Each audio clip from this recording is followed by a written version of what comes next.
भक्तिन के भैया जी भाव लागल हो। चाचा जी मार्केट में ऐसा ऐसा लोय आ गई हो कि एक जगह पूरा फैमिली होल के ना सुन सकिले। एक जगह पूरा फैमिली होके ना सुन सकिले, ओकरा खातिर ईयरफोन के बीरबल भैया जी यूज करे पड़ी। हाले फिलहाल में वो लोय आइल रहे, ये छोटी तारा चोटी से चोट लागता तो धन हरे गायो वाला भैया जी तब चोटी से चोट लागता तो ये काम करे कि बॉर्डर पर एकरे के भेज दे।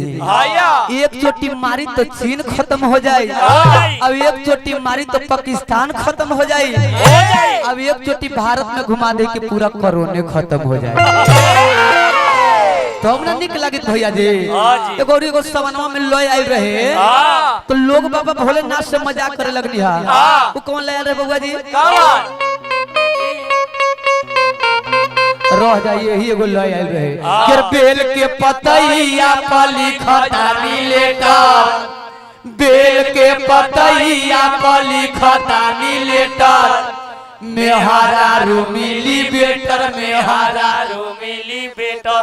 तो बाबा बोलत कि हां ना तो हम तारा अगुआ लोग कहिया तो हम तारा साइने करिए देत है के बेल के पतैया पर लिखत ही लेटर, अरे बेल के पतैया पर लिखत ही लेटर, मेहरा मिलतौ थे थर, मेहरा मिलतौ थे थर, कभी गाया कभी फेसर, कभी गाया कभी फेसर। ऐसे जाके उतर के लगता वो रोडियो तो चलते चलते भक्ति के भाव लागल हो बबुआ जी। लग जा बबुआ तेरे डायरेक्ट लग जा।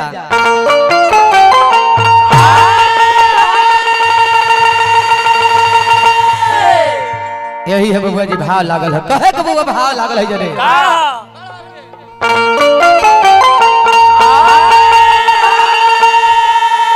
टोनवा बैठ गेले भैया जी, टोनवा बैठ गेले नाल के टोन उठा दे।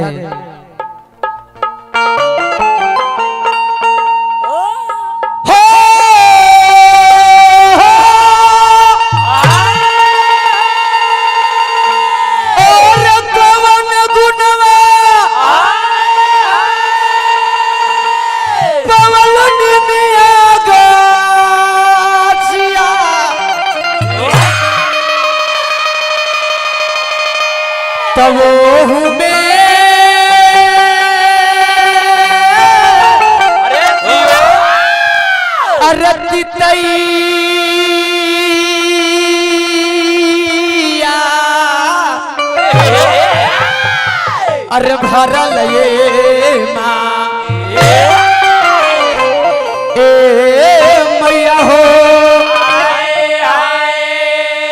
अरे काहे नहीं पवलो के राना रिया रवा से वो में मिठाइया भरल रख द फूल माला। अब तो चारों कोई हल खावे के बाही जो अब चारों कोई माई से मांग ला तो नहीं आशीर्वाद अपन अपन जमावे के बा, अपन अपन महफिल जमावे के बाद चले बहरी निकल के तने फील्ड से बाहर तब ना दिखाई देगा। हां तने लग जा तू आराम से आराम से है जाने भक्ति के भाव लगल हो बुआ जी। तो कहे के बुआ भाव जाने हो भक्ति के कि मैया हो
वाला भाई तनी बढ़िया से वीडियो कैमरा लिया तो बात ही ले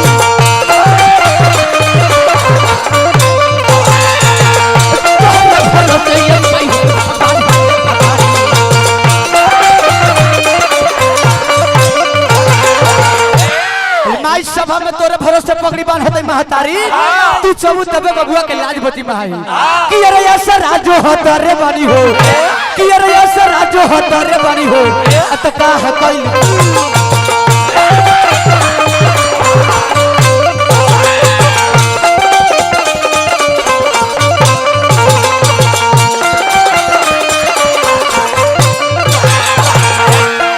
जने बबुआ भाव लागल हो तनी लयदार क्षेत्र हो बबुआ जने भाव भक्त भक्तिन के भाव हो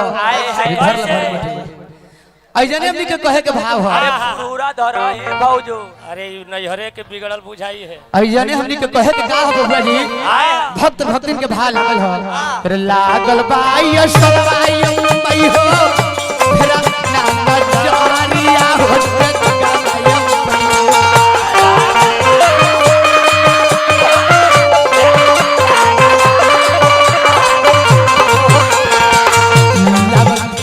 सरवाई मई हो फेरा ना नजारिया हो जग्गा गाये भैया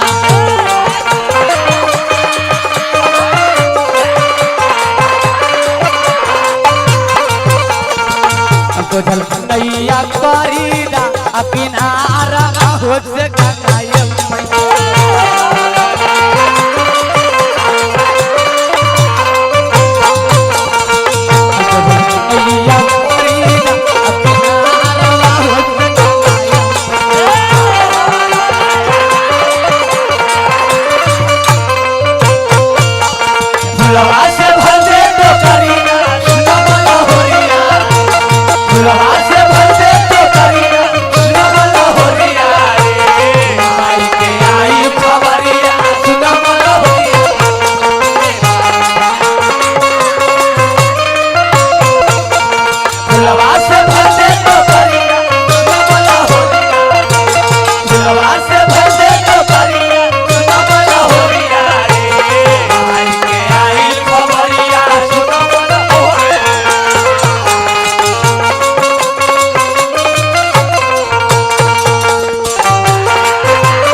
भैया गुरुदल मंच पर बैठल